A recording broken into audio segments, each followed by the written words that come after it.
Bonjour à tous, courte vidéo juste pour répondre à un petit commentaire. Alors une personne qui fait 1,60 m et qui consomme 160 grammes de fromage, alors parce qu'elle fait beaucoup de sport, oui, au niveau de la santé c'est vraiment pas gênant, au contraire. Par contre faites attention, c'est pas parce qu'on peut manger, on peut se gaver de fromage le matin que c'est forcément la bonne chose à faire, sachant que le fromage, contrairement à ce que tout le monde pense, même en chrono, même si le fromage est mangé le matin, si vous prenez une personne qui fait 1,50 m et elle s'avale 1 kg de fromage, elle va pas avoir la puissance nécessaire pour métaboliser tout ce gras.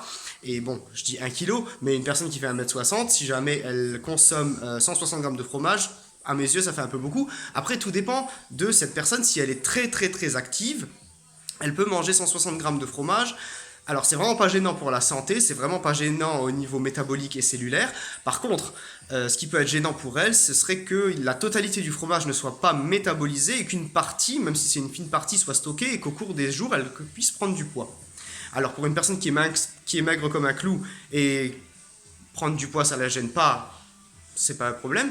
Par contre, si la personne souhaite conserver une ligne correcte et souhaite conserver, souhaite même perdre du poids si elle fait beaucoup de sport, le principe pour étalonner son fromage le matin, alors on a donné pour une personne d'1,60 m, c'est à peu près 90 à 100 grammes. C'est normalement 90 grammes de fromage.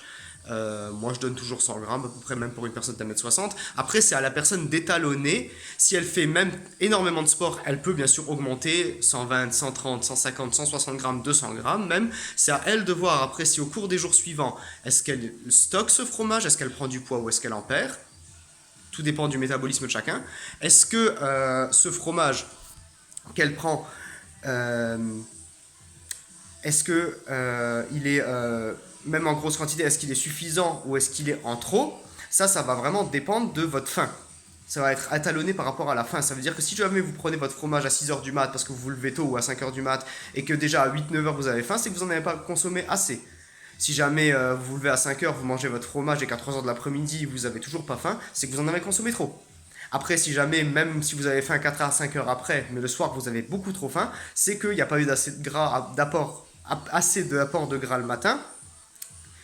Je viens de me réveiller. Il n'y a pas eu assez d'apport de gras le matin.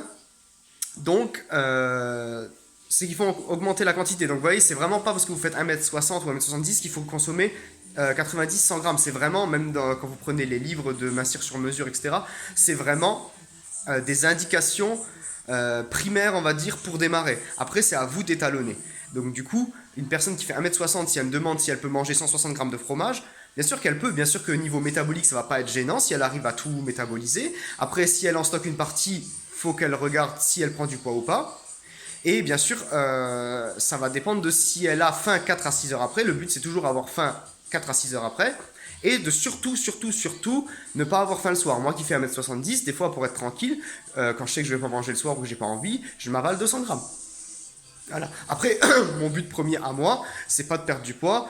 Si j'ai 2-3 kilos en trop, ça me gêne pas. Du tout.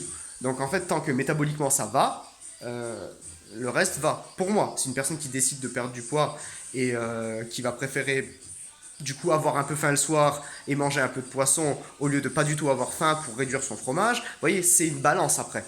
Vous avez votre taux de fromage le matin, votre taux de poisson le soir. Si après vous préférez réduire un peu le fromage de 10 ou 20 grammes, pas beaucoup, pour avoir un tout petit peu faim le soir et manger le soir, pour avoir un équilibre entre le repas du matin et le repas du soir, c'est vous qui voyez. Si vous faites énormément de sport, que vous avalez 150 grammes de fromage et que le soir vous avez vraiment la dalle, c'est que c'est pas assez.